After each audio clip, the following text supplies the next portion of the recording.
Introduction to AWS।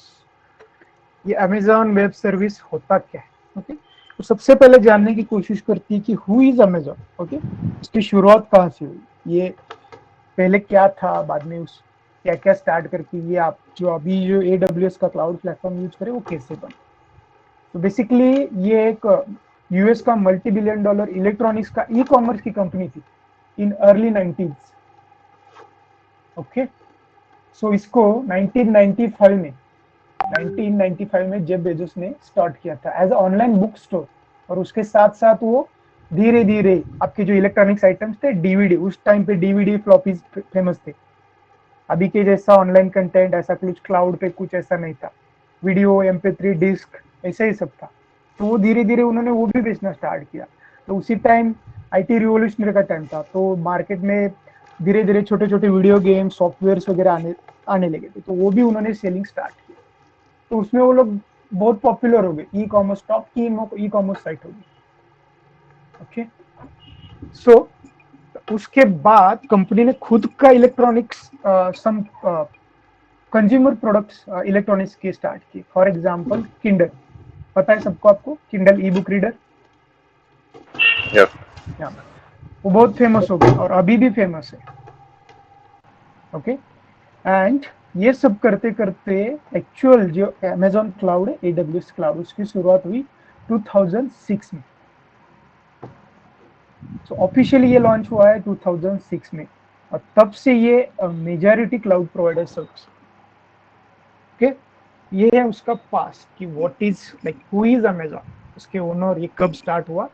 और actually इनका original business अलग ही था और आज भी अलग ही है। आपको पता है Amazon.com शॉपिंग ई कॉमर्स वो अलग ही है उन यूनिट, बट जो एक्चुअल यूनिट स्टार्ट किया था उससे हटके इन्होंने एक क्लाउड सर्विस प्रोवाइडर स्टार्ट किया, जो कि आज वर्ल्ड में सबसे टॉप पे, सबसे ज्यादा रेवेन्यू उसी से जनरेट होता है। ओके, सो देखते हैं कि ये AWS है क्या। Basically, AWS is a collection of remote computing services that together makes up the cloud computing platform offered over the internet by Amazon.com. तो बेसिकली ये as a cloud service provider आपको different different compute service, storage service, okay, networking service सब कुछ provide करता है on the model of pay as you use. तो ये उनका वेबसाइट ही है, ये है Amazon.com। ओके, सो बेसिकली ये जो AWS है, ये अक्रॉस 26 जोग्राफिकल रीजन्स में प्रेजेंट है। रीजन्स मींस एक एक कंट्री को एक रीजन्स बोलते हैं। Okay, so each region is wholly contained within a single country and all of its data and service stay within the designated region। मतलब फिलहाल आज की डेट में अक्रॉस 26 जियोग्राफिकल रीजन्स में प्रेजेंट है। आगे जाके हम इसका आर्किटेक्चर मैप देखने वाले कि मतलब कहाँ कहाँ पे ये अभी फिलहाल प्रेजेंट है और इन फ्यूचर और कहाँ पे भी ये डिप्लॉयमेंट इसका होने वाला है। ओके, जो कि लेटेस्ट अमेजॉन ने रिलीज किया। तो यहाँ तक समझे, 26 जियोग्राफिकल रीजन्स में अभी फिलहाल अमेजॉन प्रेजेंट है। और रीजन्स मीन्स की क्या, एक region which is wholly contain within a single country. एक कंट्री में होली कंटेन एक रीजन होता है, तो उसमें कभी कभी कई कई बार सब रीजन्स भी होते हैं, बट ये समझ लो कि एक रीजन एक कंट्री में होता है। जैसे कि यूएस रीजन में यूएस का ही रीजन होगा, तो उसमें होगा चारों दिशा के 4 रीजन होंगे, यूएस ईस्ट होगा, यूएस वेस्ट होंगे। ओके, तो वो भी हम बाद में देखेंगे। तो बस इतना समझ लो कि आज की टाइम पे 26 जोग्राफिकल रीजन है across the world. Okay, hello. And each reason has multiple availability zone. नहीं। द अवेलेबिलिटी जोन क्या है? Okay, so availability zones are distinct data center providing AWS service. So availability zones are isolated from each other to prevent outage from spreading between the zones. So however, several services operate across availability zones. मतलब suppose कि एक एक example लेते हैं कि Mumbai reason का। Okay, recently वहां पे डेटा सेंटर स्टार्ट हुआ अमेजन, तो उसमें विद इन मुंबई ये आपका रीजन हुआ। तो मुंबई में फॉर एग्जांपल कि एक दो अवेलेबिलिटी जोन, एग्जांपल दे रहा हूँ, ओके, कंसिडर करते हैं कि एक दो अवेलेबिलिटी जोन, एक है ईस्ट एक है नॉर्थ। तो सपोज इन केस अगर कोई इश्यू आया ईस्ट के अवेलेबिलिटी जोन, मतलब वो एक छोटा सा डेटा सेंटर ही होता है, तो एक अवेलेबिलिटी मुंबई के अंदर दो डेटा सेंटर से समझो छोटे छोटे, डेटा सेंटर ए डेटा सेंटर बी, ए है ईस्ट को बी है नॉर्थ। तो सपोज कि ए को यानी कि ईस्ट के डेटा सेंटर को कुछ इश्यू है, लाइक एनी माल फंक्शन, इलेक्ट्रिसिटी इशू, थंडरस्टॉर्म, बारिश की वजह से पानी घुस गया डेटा सेंटर में, बंद हो गया, तो आपका वो एंटायर अवेलेबिलिटी जोन डाउन हो गया। तो सपोज कि अगर एक ही रीजन में एक ही अवेलेबिलिटी जोन होता तो आपका एंटायर रीजन कंप्लीटली ब्लॉक हो जाता। सो that's why for backup purpose Amazon ने एक ही रीजन में मिनिमम 2 और मैक्सिमम 6 ऐसे अवेलेबिलिटी जोन बने। ओके, तो सपोज कि अगर एक अवेलेबिलिटी जोन भी अवेलेबल नहीं हुआ तो दूसरे पे आपका काम चले। क्लियर है अवेलेबिलिटी जोन और region? Yes. Yes, sir. Yes, sir. Okay, so आगे जाके देखते हैं कि why AWS is so much popular, means what it is offering, that's why people love to use AWS over all other cloud service providers. इसका सबसे most important point है कि security and costing. Okay, so इसका first point है कि advantages की लो ongoing cost, मतलब जितना आप यूज करोगे उतना ही आपको पे करना है। Okay, there are options available and there are pricing models जो हम बाद में देखने वाले हैं इस वीडियो में कि रिजर्व इंस्टेंस में और ये बाकी सब इंस्टेंस के टाइप्स भी होते हैं वो भी देखने वाले हैं। बट अब अगर आपको वो चाहिए नहीं मुझे 2 घंटे के लिए चाहिए उतना ही जितना मैं यूज करूँ, जितना मैं कंप्यूटर सर्विस लूँ, मतलब जितना वर्चुअल CPU, फॉर एग्जांपल एक M2 मीडियम साइज का मैंने इंस्टेंस लिया, उसके वर्चुअल CPU 4 है, उसके 8 GB रैम है और 20 GB स्टोरेज लिया, उसका मिनिमम जो लगता है पर आवरली पे करो, 2 आवर के बाद डिस्कार्ड करो इंस्टेंस, जितना होता है उतना पे करो और निकल करो, दैट्स इट। बाकी वो कहाँ गया, वो इंस्टेंस बाद में कौन लेगा, उसकी आपको टेंशन लेने की जरूरत नहीं। तो that's why it is most famous. Okay, pay as you go model is very much popular in AWS, जितना यूज करना है उतना ही पे करो, एक्स्ट्रा कुछ भी मत पे। ओके, पर सेकंड्स बिलिंग होता है, इतना ध्यान में रखो। सेकेंड मोस्ट इंपॉर्टेंट पॉइंट क्या है, elasticity and flexible capacity, that means scaling up and scaling down whatever the resources you have. Okay, so means ki without affecting the running service or running application or running website, आपको पता भी नहीं चलेगा कि कब scale up होता है और कब स्केल डाउन होता है, behind the scene, behind the load balancer, ये सब एक्टिविटी होती रहती है, आपको कुछ ज्यादा टेंशन लेने की जरूरत नहीं है। ओके, आप स्केलिंग पॉलिसी सेट करो कि कब स्केल अप करना है। फॉर एग्जांपल लेते हैं एक शॉपिंग साइट का लेते हैं पॉपुलर, ओके, ब्लैक फ्राइडे का अमेजोन का लेते हैं कि उस टाइम दिसंबर में ब्लैक फ्राइडे का सेल चल रहा, तो उस टाइम नॉर्मल से ज्यादा 20 to 30x ट्रैफिक एक घंटे में देखने को मिलता है। मीन्स कि नॉर्मल डे अगर 50,000 50,000 पीपल नॉर्मल डे में साल के शॉपिंग करते हैं दिन के, तो उस टाइम पे हम देख सकते हैं कि 10 से 12 लाख एक घंटे में उतना ट्रैफिक देखने को मिलता है। सो उस 5 से 6 दिन को अगर हम ध्यान में रखें तो उतना कंप्यूट स्टोरेज और उतना इलास्टिसिटी हमें पूरे साल मेंटेन करने की जरूरत नहीं है। जस्ट इमेजिन कि अगर उतना सब कंप्यूट और उतना सब स्टोरेज अगर हम पूरे साल के लिए रखेंगे विदाउट एनी मतलब कुछ जरूरत ही नहीं, उतना ट्रैफिक है ही नहीं, तो उसका कॉस्टिंग देखो कितना हो जाएगा। अगर ये ऑन प्रीमाइस पे अगर हम सोचते हैं कि ऑन प्रीमाइस से आप इतने इजीली हार्डवेयर हटा भी नहीं सकते और ऐड भी नहीं कर सकते, बहुत मगजमारी करनी, right. So elasticity and flexible means कि बाय डिफॉल्ट सपोज अमेजोन के 20 इंस्टेंस है, बहुत बड़े सर के एक्स्ट्रा लार्ज के देखो, चलो 100 GB ऑफ रैम और हंड्रेड्स ऑफ CPUs है, उसके 20 वर्चुअल मशीन रनिंग है नॉर्मल डे में।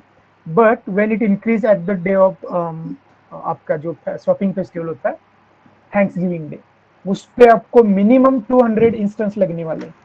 सो आप क्या करेंगे, तो उतने दिन के लिए आप स्केलिंग अप, मतलब आपकी स्केलिंग पॉलिसी वेरी टाइट रखो कि for the current ongoing instance आपका जितना भी कंप्यूट होगा, इफ आई सपोज कि आपने एक एक थ्रेशोल्ड लग गया कि अगर करंट इंस्टेंस का ट्रैफिक 50% लोड, करंट इंस्टेंस पे लोड 50% से ज्यादा हो गया तो इमीडिएट एक दूसरा इंस्टेंस लॉन्च करो। ओके, तो ये सब लोड बैलेंसर कर देगा, तो विद इन मिली सेकेंड आपका नया इंस्टेंस लॉन्च हो जाएगा। और जैसे ही ट्रैफिक कम हो जाएगा, जैसे ही लोड कम हो जाएगा, वो ग्राफ में लोड बैलेंसर सेंस करेगा, आपके सारे एक्स्ट्रा टर्मिनल्स मतलब वर्चुअल मशीन टर्मिनेट किया जाता है एंड बैक टू नॉर्मल आ जाता है। तो उतने ही पर्टिकुलर डेज में आपका बिल मतलब आपका सब लोड वो मैनेज करता है। सो that is for elasticity and flexible. Second होता है speed and agility. Okay, so speed and agility means ki for example we are considering ki developing and setting up our own infrastructure okay on premise. तो just सोचो कि मतलब planning करो कि कितना resource चाहिए, क्या कौन सा कंप्यूट इंजन चाहिए, कौन सा हार्डवेयर, कौन सा डेटाबेस, कौन सा मशीन यूज करने वाले, अपना रिक्वायरमेंट कितना है, वो सब की टीम की इनपुट्स लो, उसको कैलकुलेट करो, देन हार्डवेयर परचेस करके इंस्टॉल करो। उतने में कई महीनों चले जाते हैं। ओके, बट यहाँ पे नहीं, आपने डिसाइड किया नेक्स्ट मिनट में आपका इंस्टेंस अप एंड डिप्लॉय हो जाएगा in cloud. Within 30 minute आपका application end to end from scratch build करके डिप्लॉय। सो ये है फायदा क्लाउड कंप्यूटिंग का, मतलब स्पीड एंड एजिलिटी। आपने डिसाइड किया, चलो भले आपका रियल एप्लीकेशन ना जाए, बट आपका काइंड ऑफ पीएससी कि आपको रिसर्च करके प्रेजेंट करना है, ओके ये मैंने डेवलप किया और मुझे देखना है कि कैसे रन होता है, कैसे बिहेव करता है when we actually deploy in production. तो आप क्या करोगे, प्रोडक्शन का जैसा एक सिमिलर एनवायरमेंट क्रिएट करोगे विद इन 30 मिनट। ओके, उसमें फटाफट सारे जो बेसिक कॉन्फ़िगरेशन है सेट किया, अपने एप्लीकेशन डिप्लॉय किया, टेस्ट किया। तो सोचो कि अगर ये सब कुछ ऑन प्रीमाइज में करना पड़ता, तो जाओ परमिशन ले लो, एक नया हार्डवेयर सेट करने को बोलो, रिजर्व करने को बोलो। Okay, so that's why speed and agility also matter. Fourth one है एप्स नॉट ऑप्स। मींस आप आपके एप्लीकेशन का टेंशन लो, ऑपरेशंस का नहीं। ऑपरेशन मींस कि अभी जो डिस्कस किया, हार्डवेयर रिसोर्स एंड ये सब कुछ। ओके, जस्ट आपका रिसोर्स डिस्कस करो, अमेजोन में क्रिएट करो, that's it, it is ready to deploy your apps. So that's why it is said like apps not ops. Operation की इन्वेस्टमेंट हार्डवेयर ये सब की टेंशन मत लो। Okay, just focus on your application development. Just आपकी जो energy बाकी में खर्च होने वाली थी वो आप आपके डेवलपमेंट में यूज कर सकते। फिफ्थ है global reach. Okay, because as I mentioned it is currently available in 26 global regions, okay, which cover most of the world's part. So within a seconds मतलब within a minutes भी बोल सकते हो आप, अगर कोई फार लोकेशन पे किसी भी रीजन में आप आपका डेटा सेंटर क्रिएट कर सकते हो, आपका एप्लीकेशन होस्ट कर सकते हो। सपोज आपका कस्टमर यूएस रीजन में, तो यूएस का कौन सा भी रीजन ले लो, उसमें एप्लीकेशन डिप्लॉय करो, कस्टमर के साथ शेयर करो। क्योंकि the benefit is like creating your services in that particular service. Suppose आपका कस्टमर यूरोप रीजन का है, तो आप यू डेटा सेंटर में आपका application, why to create in EU, why cannot we create in a Mumbai center, Asia Pacific center and share the endpoints? Because latency matters more. अब milliseconds में ही होता है, कई कई बार seconds में भी होता है। So like from EU region to आपके मुंबई रीजन में नेटवर्क रिक्वेस्ट एंड रिस्पॉन्स आने जाने में जितना टाइम लगता है वो बच जाता है, और उसके आपके एप्लीकेशन का परफॉर्मेंस बढ़ता है। So that's why region wise, global region wise application deployment matter करता है, depends on your requirements. Clear है? Yes sir. Yes, sir. Yes, sir. Sixth होता है आपका open and flexible. Okay, means कि यहाँ पे कुछ रिस्ट्रिक्शन नहीं है कि जैसे कि ऑन प्रीमाइस पे नहीं, अपने पास अभी यही अवेलेबल है, आपको इसी पे काम चलाना पड़ेगा, नथिंग। आपका जो भी रिक्वायरमेंट है उसके अकॉर्डिंग आपको टन्स ऑफ ऑप्शंस मिल जाएंगे, लॉट्स ऑफ ऑप्शंस। आपको लिनक्स चाहिए, Ubuntu, SUSE Linux, Amazon Linux, Red Hat चाहिए, नहीं आपको विंडोज चाहिए, जो भी मशीन चाहिए वो ले लो, जो प्लेटफॉर्म, जो टेक्नोलॉजी स्टैक चाहिए, जितना इंफ्रास्ट्रक्चर चाहिए जो भी ले लो, आपकी मर्जी। बिकॉज जितना आप यूज करेंगे उतना ही आपको पे करना है, राइट? जितना आपका बजट है, जितना आपका एप्लीकेशन का लोड है, जिसका जितना रिक्वायरमेंट है उसके हिसाब से आप डिप्लॉयमेंट मॉड्यूल तैयार करो, डिप्लॉय करो, that's it. So it's open and very very flexible, कुछ टेंशन लेने की जरूरत नहीं। ओके, ये कम पड़ रहा है रिसोर्स, ये कहाँ से लाए, ये टेक्नोलॉजी स्टैक सपोर्ट ही नहीं करता, नथिंग।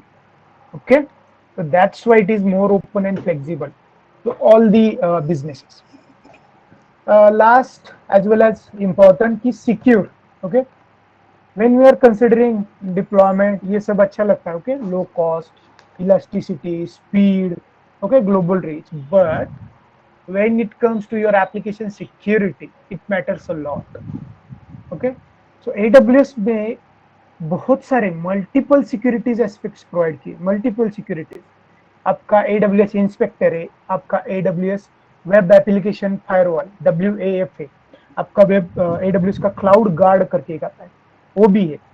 एक्सटर्नल मतलब एक्स्ट्रा सर्विसेज है. बाय डिफॉल्ट आपका किसी भी सर्विस के साथ आपका VPC का नेकल आता है, नेटवर्क एक्सेस कंट्रोल लिस्ट. उस नेकल से आप कि कौन सा ट्रैफिक अंदर आएगा और कौन सा ट्रैफिक बाहर जाएगा, ये आप डिसाइड कर सकते हो. मतलब आपका पूरा कंट्रोल रहेगा कि कौन हमारा एप्लीकेशन एक्सेस कर रहा है और हमारा एप्लीकेशन का डेटा कहाँ कहाँ पे जा रहा है, वो भी आप कॉन्फ़िगर कर सकते हैं. This is on your subnet level.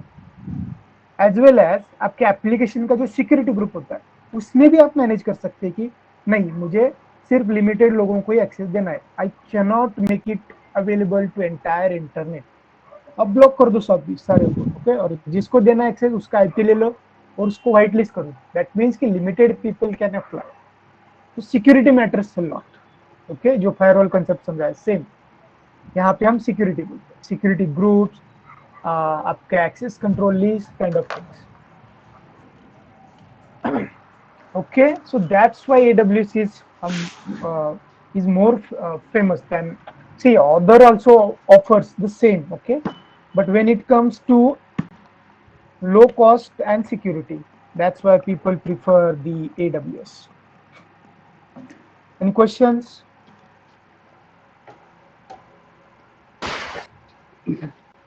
Hello sir. हाँ, मेरा क्वेश्चन जोन, अवेलेबिलिटी ग्रुप और रीजन के बारे में है. तो आपने अभी बताया कि मुंबई रीजन जो है, रीजन में जोन है, जोन के अंदर ठीक है. तो अगर मेरे कुछ इंस्टेंस है और मेरे कुछ रिसोर्स है, जैसे कि कुछ एप्लीकेशन सर्वर, डेटाबेस सर्वर और डेटा स्टोर वगैरह, अगर वो एक जोन में है, अगर इन केस अगर वो जोन अगर डाउन हो जाता है, तो ऐसा कुछ मैकेनिज्म रहता है कि वो ऑटोमेटिक फेलोर होता है दूसरे जोन में? यस, उसको रिकवर आप सेट कर सकते हो ना. ओके, ऑटो रिकवर होता है. रिकवरी ऐसा कुछ रहता है कि? यस, आपके डेटाबेस के लिए रहता है, आपके EC2 इंस्टेंस के लिए फेलोर रिकवरी रहता है. बट व्हाट आई प्रिफर कि बाय डिफॉल्ट EC2 को छोड़ दो, मतलब जो भी आपकी इंपॉर्टेंट डेटाबेस वगैरह रहते हैं, तो by default when you create a database, आपको मिनिमम 2 अवेलेबिलिटी जोन प्रोवाइड करने ही पड़ते एट एनी कॉस्ट. मैक्सिमम जितने अवेलेबल है 6 हो उस रीजन में. सपोज आप AWS US ईस्ट 1 में डिप्लॉय करोगे. ईस्ट 1 में US ABCDEF. Okay, 6 availability zone है, तो मिनिमम आपको 2 देना है. नहीं, आपको लगता है नहीं थोड़ा क्रिटिकल है, मैक्सिमम 6 के 6 आप अवेलेबिलिटी जोन दे सकते हो. कि मतलब सपोज कौन सा भी जो बाय डिफॉल्ट, सपोज आपने 6 दिया, आपने प्रेफरेंस नहीं दिया कि आपको बाय डिफॉल्ट कौन से इसमें चाहिए, तो randomly suppose availability zone C में डाल दिया. इन केस C को कुछ इश्यू आया, तो जो भी नियरेस्ट अवेलेबिलिटी जोन है उसमें वो आपका एप्लीकेशन को डाइवर्ट कर देगा. Okay, without any issue. वो प्रैक्टिकली मीन्स की ग्राफिकली मैं आपको आगे दिखाने वाला हूँ. ओके, मेरे पास उसके इमेजेस है कि वो कैसे होता है, इसमें कोई डाउट नहीं. Okay, it's just an offering why it is most famous. देखते हैं नेक्स्ट. देखते हैं कि इसका ग्लोबल इंफ्रास्ट्रक्चर, कि उसको रीजन को कैसे बोलते हैं, देन जोन्स कैसे होते हैं, कितने क्या क्या होते हैं zones, availability zones. Okay, regions. तो सर ये हर इंस्टेंस में देना पड़ता है कि मतलब ये जोन और ये बाकी सारे, हाँ, ये जोन वगैरह मतलब हर बार देने पड़ते हैं कि हम सेट कर देते हैं, मतलब ऐसा? नहीं, वो मैं दिखाऊंगा ना आपको कि मतलब कोई भी अगर एक प्रोजेक्ट आया नया, ओके, तो मैंने इसीलिए बोला कि ना कि जिसका जो आपका रिक्वायरमेंट है. फॉर एग्जांपल रीजन, मतलब मैंने क्या बोला, बताओ कोई, फटाफट बताओ. What is mean by region? Country. तो एक कंट्री वाइज होता है रीजन. ओके, कंट्री और सिटी हाँ global region, yes data center, वो डेटा सेंटर उसी कंट्री में होता है, तो दैट्स वाई उस कंट्री के हिसाब से उस जोन को नेम दिया गया है। तो सपोज आपके पास रिक्वायरमेंट आया, एक फाइनेंस बैंकिंग कुछ भी ले लो, एक डोमेन का प्रोजेक्ट है, ट्रैवल डोमेन का है, और वो कंपनी है यूएस की और उसके most of the customer US के ही है। तो आप क्या करोगे, आप कौन सा रीजन चूज करोगे डिप्लॉयमेंट के लिए? US region. US region. US region Yes, choose region. करोगे। तो जो भी आपके मतलब जो भी आप एप्लीकेशन डिप्लॉय करोगे और उस डिप्लॉयमेंट के लिए जितने भी सर्विसेज, जैसे कि वीपीसी हो गया, लोड बैलेंसर, आपका S3 बकेट, आपकी EC2 इंस्टेंस, आपका डेटाबेस, आपका EBS वॉल्यूम, वो सारे उस यूएस जोन में ही आप क्रिएट करोगे। समझ में आ रहा है आपको? यस। Yes sir. या यस। सो सर एक बार वो रीजन सिलेक्ट किया, तो उस रीजन में कितने अवेलेबिलिटी जोन है? 6। तो इट्स अप टू यू कि उसमें से आपको कितने यूज करें। मिनिमम तो 2 आपको यूज करने ही है, मैक्सिमम से 6 भी यूज कर सकते हो, 3 4, जितना भी आपको जैसा भी आपका रिक्वायरमेंट, और depends on the critical structure of your application. Okay, sir याला सिमिलर एक्झाम्पल म्हटलं म्हणजे फॉर एक्झाम्पल आपला फोन नंबर असतो त्याला कंट्री कोड असतो लाईक तसंच का? नाही नाही तसं नाही, मी दाखवतो तुम्हाला. ओके, एक लॉग इन करून दाखवतो सर सॅम्पल. डिप्लॉयमेंट का तो ठीक है, लेकिन डिप्लॉयमेंट के टाइम अपन उधर जाके डिप्लॉय करने के लिए हम लोग उस कंट्री का, पर्टिकुलर कंट्री का हम लोग रीजन सिलेक्ट करते हैं, लेकिन डेवलपमेंट के टाइम क्या करना है, लाइक उस कंट्री का करना है कि अपने इधर का करना है रीजन? नहीं, उसी में भी कर सकते हो। सी डेवलप, देखो मल्टीपल एनवायरमेंट, ओके, आप एक ही रीजन में मल्टीपल वीपीसी क्रिएट करके मल्टीपल एनवायरमेंट बना सकते हो। फॉर एग्जांपल आपको 3 एनवायरमेंट चाहिए, कौन से? थिंग डेवलपमेंट, हवा आहे जो. कोण आहे म्यूटवर जाता काय? ओके, सपोज आपका क्लाइंट अभी फाइनल हुआ कि यूएस में ही डिप्लॉय करना है, तो किसी और रीजन में क्यों डेवलपमेंट और पीपी प्री प्रोडक्शन रखे उसी में? ओके, तो एक आप काम कर सकते हो, सर बिकॉज एक ही region, it's a long distance ना, सो डाटा कुछ लॉन्ग डिस्टेंस नहीं होता। नहीं नहीं नहीं नहीं, वो मत छो, तो वो यूएस में कर रहे हो, कुछ नहीं होता। ओके, डजेंट मैटर, आप कहीं से भी यूज करो, उसके उसके पॉइंट्स होते हैं, एज पॉइंट्स होते हैं, तो उसके थ्रू वो कैचे सर्वर्स उसके काम करते हैं। फाइनली आपका डेवलपमेंट मैटर नहीं करता, फाइनली जो एंड कस्टमर यूज करने वाला है किस रीजन से, वो मैटर करता है। ओके, कौन से भी रीजन में डिप्लॉय कर रहे हो, वही मैंने बोला कि आपका जो रिक्वायरमेंट है उस हिसाब से उस रीजन में डिप्लॉयमेंट करो, कि उसी रीजन में आप डेवलपमेंट एंड सी उस रीजन में टेस्ट, मतलब डेवलपमेंट और ये सारे एनवायरमेंट सेट किए, तो आपको क्या लगता है, मतलब आपके दिमाग में क्या है? बहुत दूर है, मतलब आप क्या बोल रहे हो? आपको फिजिकल थोड़ी नहीं जाके वहां पे कुछ सेट करना है। विद इन मिली सेकंड आपके पलक झपकते ही सारे सेट हो जाते हैं इंफ्रास्ट्रक्चर, किसी भी रीजन में ले लो, अक्रॉस 26 अवेलेबल रीजन्स। सर एक मेरा क्वेश्चन था, हाँ बोलो। ये जो रीजन हम सिलेक्ट करते हैं उसके अंदर वो अवेलेबिलिटी जोन सिलेक्ट करते हैं, तो उसका बिलिंग पे कुछ अफेक्ट होता है क्या? यानी कि नहीं यूएस नहीं, का थोड़ा कुछ महंगा नहीं, होता है, इंडिया का कुछ नहीं, ऐसा कुछ कुछ? नहीं, अच्छा। सब सेम होता है। अक्रॉस 26 ज्योग्राफिकल रीजन सब सेम होता है। ओके, मैंने क्या बताया? पे एज यू गो, कौन सा टाइप का आप आपका सर्विस चूज करते हो। फॉर एग्जांपल इसी इंस्टेंस आप स्मॉल लेते हो, मीडियम या फिर लार्ज, वो मैटर करता है। ओके, उसके ऊपर आपका बिलिंग रहता है। एक किस रीजन में डिप्लॉय किया, बहुत लंबा रीजन है, उसका बहुत बिलिंग लंबा बिल्कुल नहीं होता। ओके, और हम जब अकाउंट बनाएंगे तो तब वहां पे आपको प्रैक्टिकल दूंगा कि कैसे बनता है, क्या बनता है। ओके, उसके टेंशन मत लो, वो आपको मतलब अभी आपको जस्ट ये दिमाग में फिट करो कि इतने ज्योग्राफिकल रीजन है, इतने अवेलेबिलिटी जोन है। एजेड मतलब अवेलेबिलिटी जोन क्या होता है, रीजन्स क्या होते हैं, क्या काम करता है, ये सब समझो। ओके, जो भी आपके दिमाग में क्वेश्चंस आ रहे हैं ना, आप पूछो, no issues, I don't have any problem. But मैं अभी जो बता रहा हूँ वो आपको कब समझ में आएगा, जब मैं आपको फिजिकल मतलब शेयर करके अकाउंट में जाके दिखाऊंगा ना, कि तब आपको समझ में आएगा और ऐसा होता है। ओके, ठीक है, सो डोंट वरी, मैं आपको पूरा एंड टू एंड दिखाने वाला। ओके, तो सर ये तो सर ये ये लोकेशन क्या होता है? जी। डेटा सेंटर, वही उसको रीजन बोलते हैं. See every DC location is called as a reason.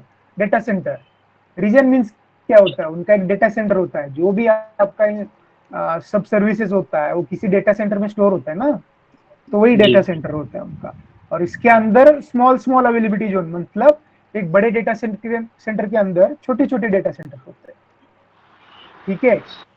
Every region has a multiple zone, जैसा कि मैंने बताया, फॉर डिजास्टर रिकवरी और फॉर एनी नेचुरल डिजास्टर. समझो मुंबई में किसी एरिया में जहाँ पे बारिश की वजह से पानी जम जाता है और वो अवेलेबिलिटी जोन बारिश की वजह से बंद हो गया, तो क्या करोगे? बैकअप के लिए दूसरा होना चाहिए ना. मैं इसीलिए मुंबई का एग्जांपल आपको समझ में है इसीलिए दे रहा हूँ. पता नहीं यूएस में तो इतने सारे, मतलब हर अल्टरनेट डे एक स्टॉर्म आता है. ओके, तूफान आता रहता है, कुछ भी होता रहता है. कुछ डेटा सेंटर को नुकसान होता है, वहां की बिजली चले जाते, खंबे गिर जाते हैं, तो उस डेटा सेंटर का भले ही बैकअप हो बट 100% कैपेसिटी पे नहीं चल पाता हो. कुछ नेचुरल डिजास्टर होते, कुछ मैन फंक्शन होते, मैल function. So that's why the concept is like one data center is having multiple availability zone. इतना समझ. Okay, every zone is independent to each other. कोई भी रिलेशन नहीं होता each other से, एक दूसरे पे डिपेंड नहीं होता, completely independent होता. That's why it is used for disaster recovery. Okay, and each zone is alphabetically represented. Like suppose US East 1 में, वो मैं दिखाऊंगा आगे जाके, कि 6 अवेलेबिलिटी जोन है, A B C D E F. Okay, तो ऐसे ही वो रिप्रेजेंट करते हैं availability zone. Got it? So जैसे कि अभी. Sir I am having one doubt sir. हाँ बोलिए. सर अगर ये region like if one zone will get down, that is a backup for another zone. But if whole region will get down, then what is the resolution for that, sir? Yeah, so that's why the disaster recovery comes in picture. Okay, so disaster recovery region level पे होती है, not a zone level. Okay, recently Diwali में एक Amazon का US east 1 complete region blackout हो गया था for approx 80 to 85 minutes. मतलब आप 1.5 घंटा पकड़ी लो, तो 1.5 घंटे में सोचो अगर जिसका डिजास्टर रिकवरी सेट नहीं है, ओके, सब 100% सोलली रिलायबल है कि चलो यूएस ईस्ट 1 पे, तो वो 1.5 घंटे क्या हाल हुए होंगे. कस्टमर्स के लिस्ट भी थे मेरे पास, अभी I am not able to show you. Okay, जो अफेक्ट हुए थे major customers. Sir this things happen with Ukraine and Russia crisis also ना? नहीं, उसका कोई मतलब नहीं है. सी, जिस रीजन में जैसे क्राइसिस चल रही है उसके डेटा सेंटर वो अवेलेबल ही नहीं करते, बंद ही कर देते. ओके, और कस्टमर को बोलते हैं कि माइग्रेट करो. ओके, वो माइग्रेट कर लेते हैं डेटा सेंटर्स. वो टेंशन अपने को लेने को जरूरत नहीं. It is managed by AWS, so don't worry about that. So that's why. Sir, हाँ बोलो. हाँ एक क्वेश्चन था. अगर हमारे यहाँ अवेलेबिलिटी जोन 84 अवेलेबिलिटी जोन है एंड 26 ज्योग्राफिक रीजन है. हमारे यहाँ नहीं है, अक्रॉस ग्लोब है. हाँ अक्रॉस. तो इसमें स्पीड का कोई इशू नहीं होता क्या? नहीं, कुछ नहीं होता. वो कंप्लीटली, वही बोला ना, isolated from each other, completely अलग, कंप्लीटली नहीं. उसका खुद का इंफ्रास्ट्रक्चर होता है हर अवेलेबिलिटी जोन का, हर रीजन का. आप इमेजिन नहीं करोगे. ओके, जस्ट आप एक काम करो, इस लेक्चर के बाद ना यूट्यूब पे जाके ना गूगल का data centre tour of Google data centre, ये वीडियो एक बार देख लो. जस्ट आपको आइडिया आ जाएगा कि मतलब क्या सीन होता है, कैसे कैसे बड़े रैक्स होते हैं डेटा सेंटर, उसमें कैसे कैसे सारे हार्ड डिस्क और कूलेंट वगैरह सब भरे रहते हैं. Multiple of petabytes of data centre underground 2-2 kilometre तक होते हैं. ओके, यूट्यूब पे एक फेमस है, मैं आपको लिंक भी शेयर कर दूंगा. ओके, वो एक जाके एक बार देख लो तो आपको आइडिया आ जाएगा. सर कौन सा जोन बेटर रहेगा? How to decide it? सभी जोन बेटर होते हैं. ओके, कोई भी अच्छा कोई भी बुरा नहीं होता. इतने जोन बनाए इसलिए कि आपके नीड्स के अकॉर्डिंग, आपके कस्टमर के रिक्वायरमेंट्स के अकॉर्डिंग, और आपका जो एंड कस्टमर होने वाला है जिस रीजन में, सपोज आप एक बोला ना अभी शॉपिंग साइट या फिर ट्रैवल का डोमेन खोलने वाले हो और आपका मेजर कस्टमर यूएस में है, तो आप यूएस चूज करोगे. नहीं, आपका यूरोप है, यूरोप करोगे. आपका अफ्रीका है, अफ्रीका करोगे. आपका एशिया पैसिफिक है, एशिया पैसिफिक में करोगे. It's up to entirely you. Okay. Hello sir, तुम्ही काय बोलते की जोन्स आपले A आणि B समजा जोन्स आहेत आपले, आणि ए झोनचं समजा आपल्याला प्रोव्हाइड नाही करू शकत आहे सर्व्हिस, त्याच्यावर काही प्रॉब्लेम चालले वगैरे, तर त्याच्यावरून तर बी सोर्सवर कसं शिफ्ट व्हायचं, म्हणजे ते कसं असतं ते आपण नाही करायचं, ते ऑटोमॅटिक होतं. ओके, ज्यावेळी तुम्ही एखादी सर्व्हिस क्रिएट करतात त्यावेळी base minimum 2 zone availability zone करताना, तर त्यातला सपोज ए गेला, तुमचा डिफॉल्ट ए गेला without any issue, directly B वर स्विच होतो. ओके, फॉर एग्जाम्पल आपका ए का कुछ इश्यू आ गया, वो ऑटोमेटिकली अवेलेबिलिटी जोन बी जो रहता है उसमें आपका सारा सर्विस आपली ऍक्टिव्हिटी चालू असेल किंवा काय असेल ती कशी शिफ्ट होते का, काही अफेक्ट होत नाही. Okay, don't worry, behind the scene चलता है, ये एंड कस्टमर को नोटिस भी नहीं होता. ओके, या so let's move to the reasons and availability zone. Details में देखते हैं कि क्या होता है. Sir, I have one question. While creating the services and selecting the zone, do we have to keep the redundancy between these services while providing? Because each services has a different kind of weightage, no, or load capacity. So, by selecting the zone itself and then region itself, we have to select the services accordingly, or hello, आपकी voice lost हो रही है madam, फिर से पूछो एक बार. yes, while creating the services, can you get my voice now? अभी आ रही है, बोलो. Yeah, so yeah. While creating the services and selecting the zone for that particular services, do we have to maintain the redundancy between them? No. Exactly क्या चाहिए आपका, requirement क्या है redundancy में? हेलो, अभी आपने जस्ट अभी एक आंसर दिया ना कि उसमें आपको मतलब वो 2 सर्विसेज क्रिएट होता है, one is taking the other service, availability zone रहता है. ओके, तो आपको मैन्युअली स्पेसिफाई करना है कि नहीं, आपको ए में रखना है या बी में, it's up to you. No, I don't want to choose, मतलब आपने कोई चूज नहीं किया, वो बाय डिफॉल्ट ऑटोमेटिकली से एल्गोरिदम जो सेट होता है उससे ए भी चूज करता है बाय डिफॉल्ट, बी भी. ओके, अगर आपने कोई मैन्युअली उसमें सिलेक्शन नहीं दिया. ओके, नहीं वही तो सर, बोलो ना.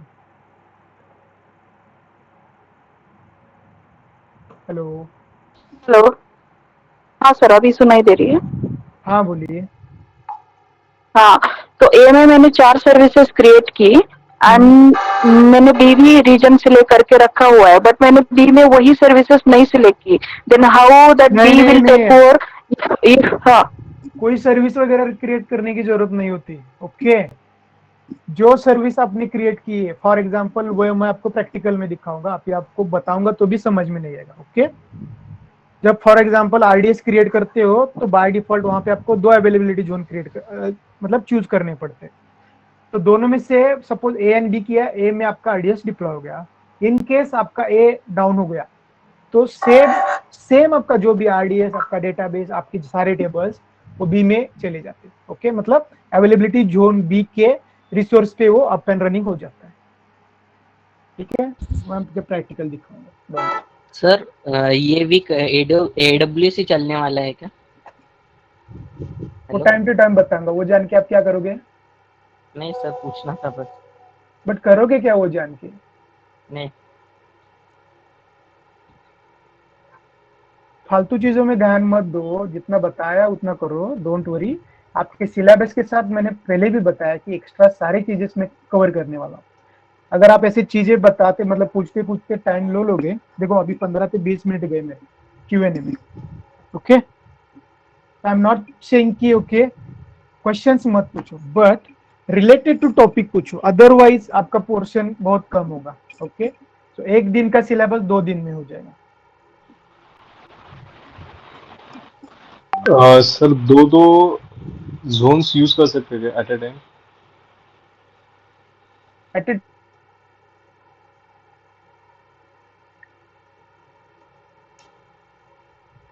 दोनों at a time use region नहीं, रीजन तो एक ही है, एट ए टाइम एक ही रीजन, एक रीजन में एक वीपीसी होता है, उसी वीपीसी में आपको सारा काम करना पड़ता है.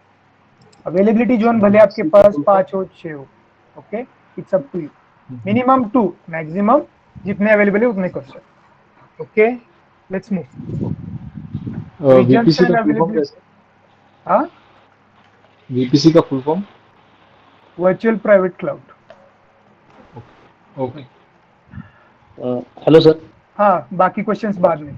चलो रीजन्स एंड अवेलेबिलिटी जोन्स देखते हैं अभी। Okay, so AWS has the concept of region. अभी देखा कि which is physical location around the world where we cluster data centers. मतलब एक फिजिकल रीजन में, एक ज्योग्राफिकल रीजन में एक क्लस्टर होता है डेटा सेंटर, उसको रीजन बोलते हैं। Okay, and we call each group of logical data center and availability zone. मतलब उस मेन डेटा सेंटर के अंदर छोटे छोटे डेटा सेंटर्स होते हैं, उसको अवेलेबिलिटी जोन कहते हैं। और वो आपके मेन डेटा सेंटर से, मतलब आपके रीजन से कनेक्टेड हो। Okay, and each AWS region consists of multiple isolated and physically separated edges within a geographical area। मतलब AWS US ईस्ट रीजन को आप जाओगे, ये रीजन हो गया आपको। ओके, उसका एक सैन फ्रांसिस्को में चूज करो फॉर एग्जांपल, सीरियसली मतलब। ओके, उसका रीजन का main data center San Francisco में है और उसमें 6 अवेलेबिलिटी जोन है। तो वो अक्रॉस जितने भी अमेरिका के जितने भी 39 स्टेट्स है, उसमें से किसी भी 6 स्टेट्स में वो अवेलेबिलिटी जोन्स हो गए। Correct, physically isolated to each other, एक दूसरे से कोई भी संबंध नहीं है, ये just keep in mind. Okay, unlike other cloud providers who often define a region as a single data center, the multiple AZ design of every AWS region offer advantage of customer. Each agent has independent power, cooling and physical security and is connected via redundant ultra low latency networks, जो अभी बताया। Okay, ये पता चलेगा आपको। ये ना availability Jones और डेटा सेंटर्स ना, मैंने बताया ना कि YouTube पे एक वीडियो जाके देखो, एक आधा घंटा खर्च करो उस पे, गूगल डेटा सेंटर टूर देखो एक बार। मैं इसके बाद आपको वो लिंक भी शेयर करूंगा, ठीक है, देख लेना। आपको बड़े मतलब मोस्ट ऑफ दी आपकी क्यूरीज डेटा सेंटर क्या होता है, कैसा होता है, क्लियर हो जाएगा। ओके, सो क्लियर है आपको अवेलेबिलिटी जोन्स एंड रीजन। उसमें आपको देखने को भी मिलेगा कि सिक्योरिटीज मतलब क्या लेवल की सिक्योरिटी होती है आपको एक डेटा सेंटर को। मतलब ड्रोन से लेके सब इंफ्रा, आपको पता भी नहीं होगा कि कहाँ कहाँ पे सेंसर्स लगे होंगे आपके उस सेंटर्स के अंदर। मतलब उनका लोकेशन, सपोज कि उनका उस डेटा सेंटर का एरिया 2 किलोमीटर है, आप वो वीडियो देखो आपको पता चलेगा।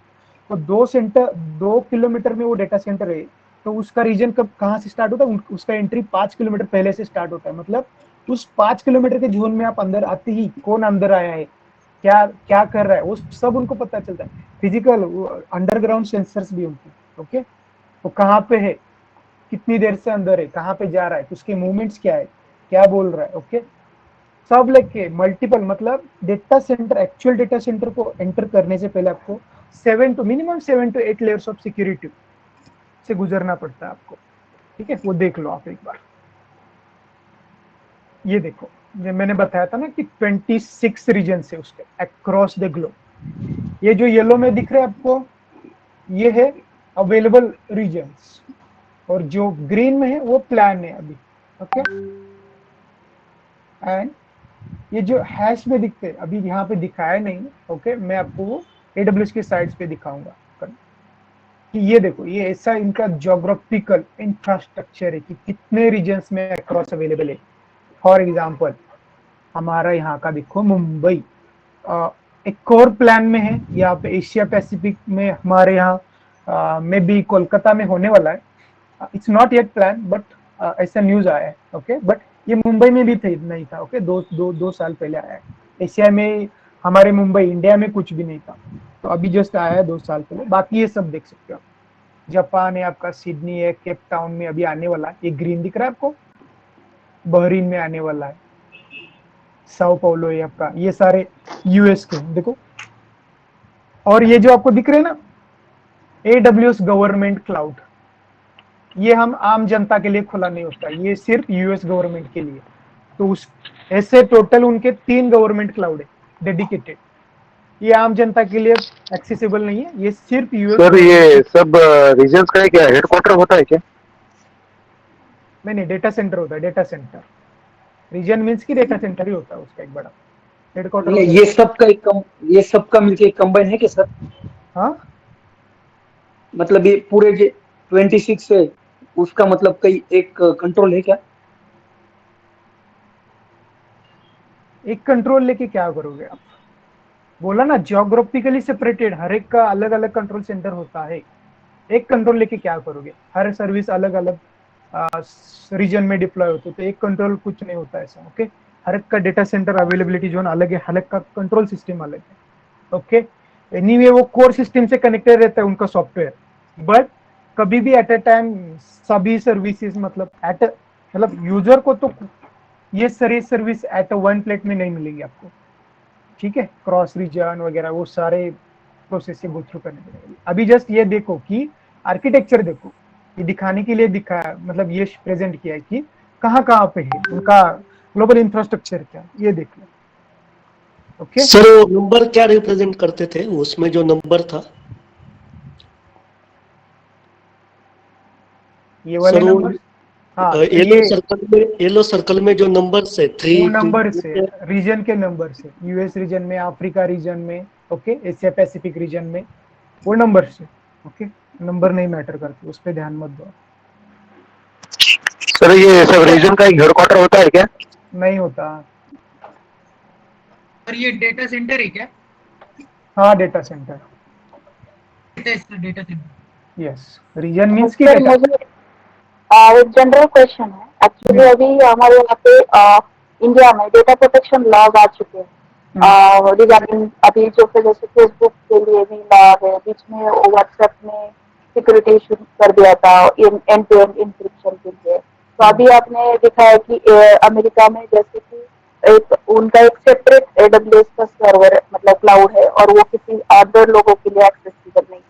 वैसे इंडिया में नहीं है क्या? मतलब ऐसे सेपरेट वो उनको एक्सेसिबल नहीं, मतलब they can access our data at any time. That is the thing. ऐसा नहीं है, वो यूएस में क्यों है? ओके, यूएस इज ओके पावर, पता है आपको। Okay, so that is US में, यहाँ पे इंडिया में ऐसा कुछ नहीं है। ओके, यूएस में जो भी सारे यूएस गवर्नमेंट के साइट्स, यूएस गवर्नमेंट का डेटा, तो उसी रीजन पे सिर्फ गवर्नमेंट यूजर्स के लिए। ओके, एंड देन अगर हमारी गवर्नमेंट वैसे यूज करना चाहे तो can they setup for same kind of infrastructure here over here? Yes, कर सकते हैं। But what is then same, मतलब जैसे वो और भी हो, ये यूएस पावर है, वैसे भी वो सब हर वर्ल्ड को चलाते हैं मोस्टली, तो उनकी एक टेक जायंट्स है, वो अभी सब चल रहे, they are the one who are driving the world. But the same kind of thing, अभी फेसबुक जैसे वो मेटावर्स भी लाया, देन उसमें पूरा जायंट मतलब सोशल मीडिया उसके हाथ में है मोस्टली, पूरा नहीं बोल रही बट मोस्टली। देन वैसे अभी अगर ये अजूर को भी कंपटीशन दे रहा है, देन मतलब how they can correlate with other kind of services if they are providing to the government itself? वही ना बताया, कंट्रोलमेंट के लिए नहीं है। सी आप कंफ्यूज मत हो। गवर्नमेंट डेडिकेटेड रीजन्स मतलब गवर्नमेंट के एप्लीकेशन होस्ट करने के लिए, गवर्नमेंट उससे कुछ कंट्रोल नहीं करती है। ठीक है, गवर्नमेंट को कंट्रोल करना है तो आप किसी भी प्राइवेट पे भी ले लो या फिर किसी भी पे ले लो, आपको आपका सब डेटा ले लेती है। ओके, तो उसका आप टेंशन मत लो। गवर्नमेंट को चाहिए तो एट एनी कॉस्ट कहीं से भी वो हासिल करती है। तो गवर्नमेंट डेडिकेटेड क्यों? क्योंकि जो बाकी लोग, आम लोग जो यूज करते हैं उसमें गवर्नमेंट कुछ नहीं यूज करता। ओके, उनके डेडिकेटेड सर्वर से जो कि सिर्फ गवर्नमेंट के लिए एक्सेसिबल है, उनके ही साइट्स होस्ट होंगे, उनका ही डेटा स्टोर होगा, और वो इवन AWS को भी एक्सेसिबल नहीं है। सारे मतलब गवर्नमेंट के ही क्लाउड इंजीनियर्स उसमें रहेंगे। AWS सिर्फ सर्विस प्रोवाइड करेगी उनका, और उनसे चार्जेस लेंगे मंथली, ईयरली, जो भी कॉन्ट्रैक्ट होता है उनका। वो डेटा सेंटर की सिक्योरिटी, उसके डेटा का जो भी करना है वो सब गवर्नमेंट देखेगी। AWS का कुछ लेना देना नहीं। इट्स जस्ट दी AWS उनको अपना डेटा सेंटर रेंट पे दे रही है, ये ले लो आपके लिए डेडिकेटेड। ओके, आपको जो करना है करो, एग्रीमेंट कर लिया, ये पूरा आपका इंफ्रास्ट्रक्चर सही उनको दी, दैट्स इट। ओके, तो ये देखो फॉर एग्जांपल, यहाँ पे ये देखो टॉप राइट वाला यूएस ईस्ट 1 का एक जोन ले लिया हमने, सॉरी अवेलेबिलिटी, इसमें 4 अवेलेबिलिटी जोन है, ये एक रीजन है। तो देखो रीजन अवेलेबिलिटी जोन ABCD, ये 4 जोन। और यहाँ पे देखो ये जो बाहर का जो स्क्वायर दिख रहा है आपको, ये आपको एज ए रीजन कंसिडर करता है, और इसके अंदर जो छोटे छोटे जो होते हैं अवेलेबिलिटी जोन्स। ओके, ये आरो पे मत जाओ। ओके, ये सिंक बताने के लिए हुआ है, क्योंकि सपोज ये दो जोन, ये जो अवेलेबिलिटी जोन्स आपने डेटाबेस क्रिएट करते हुए चुना, तो for example this is your default and in case if it is not available at due to any issue, तो उस सेम टाइम आपका ये सेकेंड अवेलेबिलिटी जोन पे आपका completely instance up and running हो जाता है। 1-2 मिनट दे दो।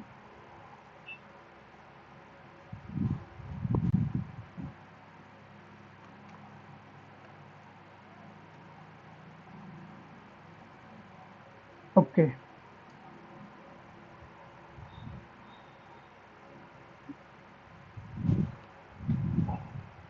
ओके, तो यहाँ पे देखो फॉर एग्जांपल यूएस ईस्ट का दिया है ABCDEF, ओके, नॉर्थ वर्जीनिया का। और अगर हम ओहायो को देखेंगे तो ABCDEF, उसमें तो 6 है, सबसे बड़ा रीजन है। ऐसा जस्ट स्ट्रक्चर आपको समझ में आया इसलिए बनना है, राइट। टोटल अवेलेबिलिटी जोन से 84 अक्रॉस 26 रीजन। किसी में 2 है, किसी में 4 है, किसी में 5, मैक्सिमम है आपके 6। ओके, और उसके बाद आता है आपका AWS का shared responsibility model. Shared responsibility model means कि कुछ चीजें आपको मैनेज करनी पड़ती है, मीन्स कि ये कस्टमर को, जिसने भी वो रिसोर्स परचेस किए, और कुछ चीजें AWS मैनेज करता है, जैसे कि इंफ्रास्ट्रक्चर, उसका सिक्योरिटी, ओके, हार्डवेयर वो कैसे मैनेज करना, वो सब AWS देखे। बट जैसे आपका एप्लीकेशन डिप्लॉय होता है तो आपका डिप्लॉयमेंट, उसका स्केलिंग, आपको जस्ट सेट करना है, वो स्केलिंग वगैरह सब AWS देखेगा। सो इसको बोलते हैं कि shared responsibility model. So it is an important for customer to understand and distinguish between security measures that cloud service providers. अब ये 2 सेंटेंस एकदम केयरफुली पढ़ो। ओके, फर्स्ट है security measure that cloud service provider, AWS is a cloud service provider, implements and operates security of the cloud, मतलब जो आप cloud platform use कर रहे हैं उसका security of the cloud. Second आता है security measures that the customer implements and operates related to the security of customer's own content, security in the cloud. समझ में आया? सिक्योरिटी ऑफ द क्लाउड और security in the cloud. Security of the cloud मतलब जो भी आप AWS use कर रहे हो, ओके,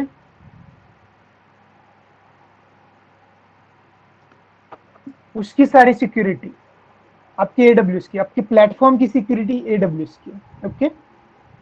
बट जो भी आपका कंटेंट डिप्लॉय कर रहे हो उसकी सिक्योरिटी एंड कस्टमर की जिम्मेदारी। Okay, AWS make sure उनका platform very strong, it is not data breach is not possible at rare case, कोई फिशिंग वगैरह नहीं होता। बट सपोज कि आपने एक एप्लीकेशन डिप्लॉय कर दिया और उसका SSH पोर्ट पूरे पब्लिक को 2020 पोर्ट आपने पूरे पब्लिक को ओपन करके रख दिया, तो कोई भी आके आपके इंस्टेंस में लॉगिन करके आपका सारा डेटा चुरा देगा, इवन आपका पूरा इंफ्रास्ट्रक्चर डिलीट करके चला जाएगा तो भी आपको पता नहीं चलेगा। तो ये रिस्पॉन्सिबिलिटी एंड कस्टमर्स की, ओके। तो थोड़ी रिस्पॉन्सिबिलिटी बांटी है यहाँ पे शेयर रिस्पॉन्सिबिलिटी मॉडल में, कुछ चीजें AWS को ख्याल रखनी पड़ेगी और कुछ एंड कस्टमर्स को, ओके। तो ये होता है इसका शेयर रिस्पॉन्सिबिलिटी मॉडल। ध्यान से देखो, बॉटम से स्टार्ट करो, एक मिनट साइड में लेता हूं, ओके। सो बॉटम के 2 देखो येलो में हाईलाइट किए हुए, क्या है आपका ग्लोबल इंफ्रास्ट्रक्चर AWS का, आपके अवेलेबिलिटी जोन से, आपके रीजन से, आपके एज लोकेशन से, आपका कंप्यूट इंजन हो, आपका स्टोरेज हो, आपका डेटाबेस नेटवर्क, ये सारे aspects AWS, it's responsibility whole and sole of the cloud service provider, okay. And ऊपर के 3 ब्लू देखो क्या होता है, जैसे कि आपका डेटा इंक्रिप्शन मतलब server side encryption, server side मतलब एंड साइड डिक्रिप्शन रहता है, आपका नेटवर्क ट्रैफिक प्रोटेक्शन मतलब कौन सा ट्रैफिक अंदर आएगा, किसको एक्सेस देना है, मेरा ट्रैफिक एप्लीकेशन का कहाँ जाएगा, डेस्टिनेशन वो देखना है, आपका ऑपरेटिंग सिस्टम देखना है, उसका फायरवॉल का कॉन्फ़िगरेशन, आपका प्लेटफॉर्म कौन सा है, आपका आपका कौन सा ऑपरेटिंग सिस्टम चाहिए, लिनक्स चाहिए, विंडोज लिनक्स चाहिए तो उसमें से कौन से फ्लेवर्स चाहिए लिनक्स के, जैसे लिनक्स, उबंटू, रेड हैट, ये सारा कस्टमर का रिस्पॉन्सिबिलिटी। ओके, तो ये होता है कस्टमर डेटा, इसको whole and sole customer manage करता है, it's not an AWS responsibility. And ये जो आपके स्टैंडर्ड कंप्यूट मॉड्यूल्स है, जैसे कि आपके रीजन्स, अवेलेबिलिटी जोन्स, उसको 24/7 अप एंड रनिंग रखना, आपका डेटाबेस, आपका स्टोरेज, आपका नेटवर्किंग, ओके, कोई नेटवर्किंग में इशू ना है, ये सारा रिस्पॉन्सिबिलिटी AWS। अंडरस्टूड? सर वो डेटा इंटीग्रिटी ऑथेंटिकेशन क्या होता है? कौन सा? Data integrity authentication blue colour में, वो एक साइड का इंक्रिप्शन होता है, वो जस्ट एग्जांपल के लिए दिया। ओके, जैसा कि मैंने कल बोला SSL वगैरह, सर्वर साइड इंक्रिप्शन वगैरह होता है, मल्टीपल टाइप्स ऑफ इंक्रिप्शन होते हैं, उसकी डिटेल में मत जाओ। मतलब एप्लीकेशन के साइड से जो भी चेंजेस रहेंगे वो कस्टमर की रिस्पॉन्सिबिलिटी, इतना समझ लो।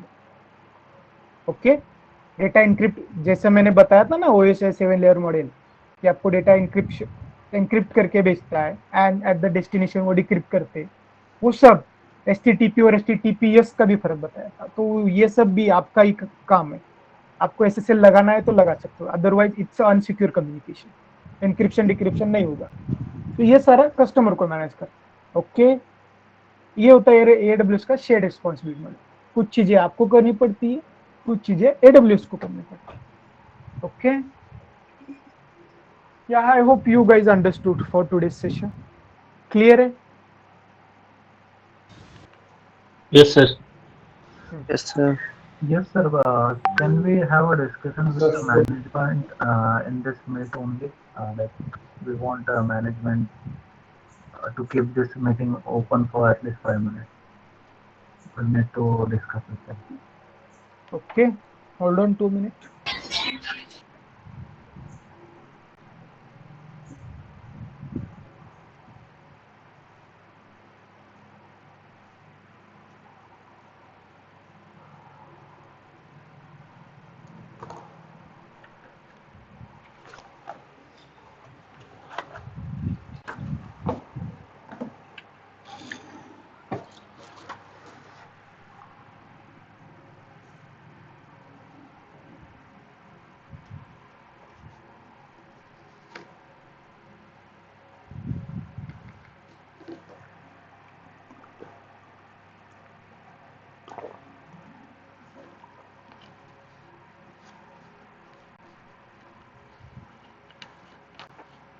यस, महेश सर आ रहे। ओके, 2 मिनट वेट करो। Okay. ओके, और किसी को कोई सवाल, doubts regarding this? Yes sir AWS का जो प्राइसिंग होता है वो बैंडविड्थ के अकॉर्डिंग होता है? बैंडविड्थ मींस, बैंडविड्थ क्या कहोगे? मींस आप कितना स्टोरेज ले रहे हो? अच्छा, यूज की? यस यस यस, वही मैंने बोला ना कि पे एज यू यूज। ओके, जितना यूज करोगे उसमें हम फ्री टेयर भी देखेंगे कभी, ऐसा डेटा देते हैं वो initially some amount of data आपको फ्री में देते हैं, उसके बाद का जो काउंट होगा उसको जो भी उनके स्टैंडर्ड चार्जेस है पर आवर आपको चार्जेस देना पड़ेगा। ओके,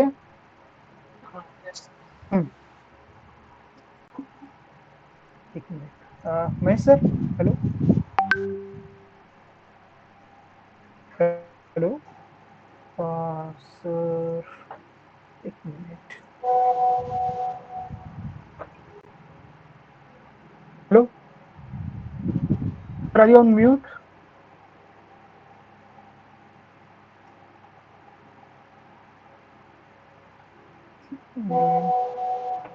सर ने तो ज्वाइन किया है, नॉट श्योर व्हाई। हेलो, हाँ हेलो, यस सर, यस। हाँ, बोलो, किसी को कुछ पूछना था, बोलो सर आ गए।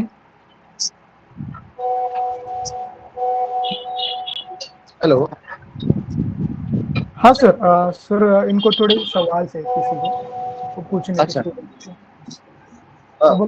बोलिए। Yes, sir. Like, how the informed before this class. Like there will be another faculty who is going to process for our lectures, all the lectures. So since we got to know they are on holiday and they are going to join in few days, so can we just start when once they join, if possible? मुझे समझ में नहीं आया आप क्या बोले। इसलिए हमें जो बताया गया था कि शंतनु सर कंटिन्यू करने वाले हैं ये क्लास, राइट? तो मैं ये पूछ रहा हूँ, तो can we start this class once Shantanu sir join. हाँ ना, तो सर कल से शांतनु सर लेने वाले। मतलब जब वो आएंगे तभी भी हम क्लास स्टार्ट करते हैं। क्या क्या? या सर सर एक्चुअली सबको अंडरस्टैंड करने में थोड़ा प्रॉब्लम हो रहा है, जो भी नॉन आईटी वाले उनको प्रॉब्लम जा रहा है। एक सेकंड, आपको समझ में नहीं आ रहा ये बोलना चाहते हो आप? Yes sir, yes sir. हाँ सर। हाँ हाँ, तो आपकी जगह अगर दूसरा कोई भी रहता